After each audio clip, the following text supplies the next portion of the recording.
Alright guys, so today I'm going to just show you how to use Keynote and just some of the basic stuff. So when you sign on to your iPad, you unlock it, you click this Keynote app. It's the blue square app, Keynote. Yours will look pretty blank. You'll have Q1 week 1 and Q1 week 2 already airdropped if you were registered on time. I did that for you. So this is just, I'm going to start a new presentation, and to do that, I click the plus sign in the top right corner. Then I get to choose what kind of presentation I want to make. And this is pretty much like PowerPoint if you have used PowerPoint or if your parents have used PowerPoint. But since it's on our iPad, we use this in 6th grade for almost everything because you can edit anything. So for the purpose of this, I'm just going to choose just a regular white theme so it looks like paper. So to double tap to edit, so anytime there's a text box, you double tap it and then your keyboard shows up and you can edit it. So I'm going to put Miss Wernicke is awesome, which you might disagree with this, but I think I am. And then 6th grade. So that's how you would double tap on text boxes. So then in the bottom left, there's a plus sign, and this is how you add a new slide. You're probably always going to want to add a blank slide on most of our assignments because from a blank slide, you can draw on it, you can add pictures, you can edit things, and it's a lot of fun. So I'm going to go to the top. There's a play button, a paintbrush, a plus, a share button, and a view only button. I'm going to hit the plus sign. Here you have several options. At the very top, there's 4 boxes, and we're on the 4th one. If you go back to the 3rd one, you can add shapes. And you can type in specific shapes, animals, nature, food, symbols, education, arts. There's all types of stuff. So like sometimes you'll get an assignment that says draw a picture with shapes or insert a picture from the internet. When I say with shapes, this is what I'm talking about. You can add graphs and you can add tables. You're probably not going to be using graphs and tables very much, but it's just something that's there for you. A lot of people like to add people, and then you can edit them. Places around the world, activities, transportation, work, ornaments, and then my specific shapes. So I made a rock shape. These are shapes I've used. Sorry, my dogs are playing in the background. So we're going to go to the 4th square where you see photo or video, camera, record audio, image gallery, insert from, drawing, and equation. And we're going to hit drawing. Here at the bottom, you have your drawing tools and you have the colors you can choose from. And you can swipe and you can make your own custom colors, which is kind of awesome. So I'm dragging across and then it matches the color, okay? That's what I just did. But for the purpose of this, I'm just going to show you how you would like write on a worksheet. Normally when I give you a Keynote, I copy and paste your math worksheets, your reading worksheets, whatever, into Keynote so that you can write on it as if it were a piece of paper. So you can choose marker, pencil, crayon, paintbrush. There's the eraser. And then if you double tap, you can choose the width and then how dark or how light your color comes off, or if you want it to be see-through. So for example, for this, I want it to be all the way on dark, and I'm going to write 6th grade. And I'm using a stylus, and I got a 2-pack for $15 from Amazon. It works just like the $150 Apple Pencil. So if you're interested in that, have your parents send me a Class Dojo and I can send them the Amazon link so they can get you one.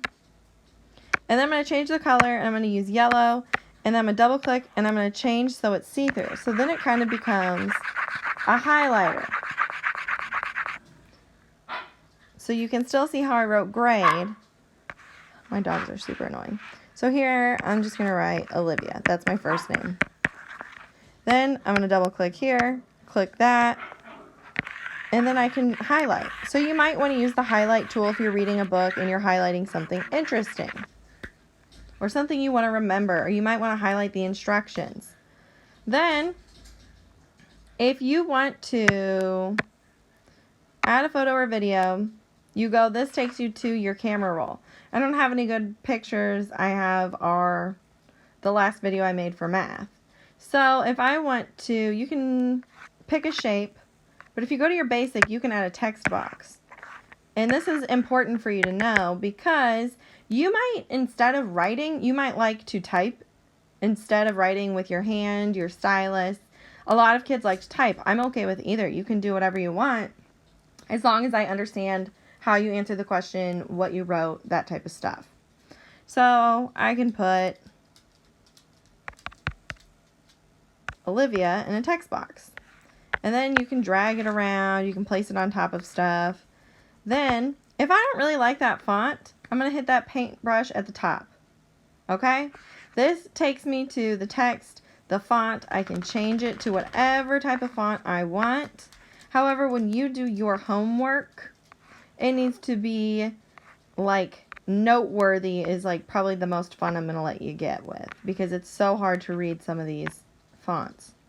But if I don't like the size, I'm going to go back to that paintbrush and I'm going to scroll down here. The size right now is 24. I highlighted it, so I'm just going to keep pushing the plus sign and it's going to get bigger and bigger and bigger. I can italicize it, underline it. I can change which way it's at. I can move it to back or front. And I can change the color of the text box by just clicking fill. Maybe you don't want to fill. Or you can do a gradient, which is really cool. It's like ombre. So like, that's kind of cool, right? So you can do that at any time. Inserting a picture, we did that already. Where you go to photo or video. And then I can't record audio because I'm making a video right now, but you would click that and then you can record your voice in your slide, reading or presenting. You can draw lines, you can change the color. So if I chose this shape, I can change the color by the paintbrush. Text style.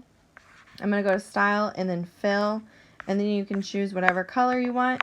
And what's really cool is you can select an image.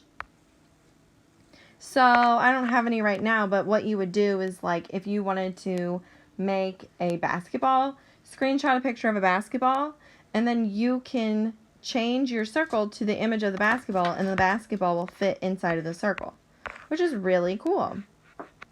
So then I can change the arrangement by hitting that, arrange, and I can move it to the back so it's behind my text box, if that makes sense.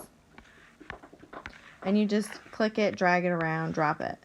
Okay, so that's kind of the basics of Keynote. Again, the bottom left is a plus sign. So if I said, oh, write a paragraph, and Miss Warnicki somehow forgot to include a slide for you to type a paragraph, you're going to click any one of these, and you're going to put my paragraph, or you're going to put your name, my paragraph for reading.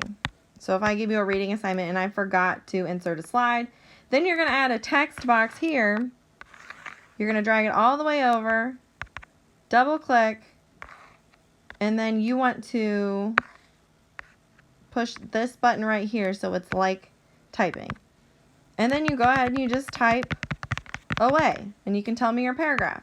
Or if you like writing on paper and pencil, you write it and then you insert a picture of what you wrote on paper. I'm okay with that too. I'm pretty flexible when it comes to this stuff because I know technology isn't for everyone, but overall, since I've been doing this, 6th graders have loved it. They get their homework done really fast. It's really convenient for them. Once they learn it, the hardest part is learning it at the very beginning of the year. Once they learn it, they go so fast through all their activities. They get stuff done, and they know how to make things, and it really helps them out in middle school and high school. So this is just a tutorial on the basics of Keynote. Oh, again, if you want to save your Keynote, you double click where it says presentation and you rename it. And then it saves. Okay?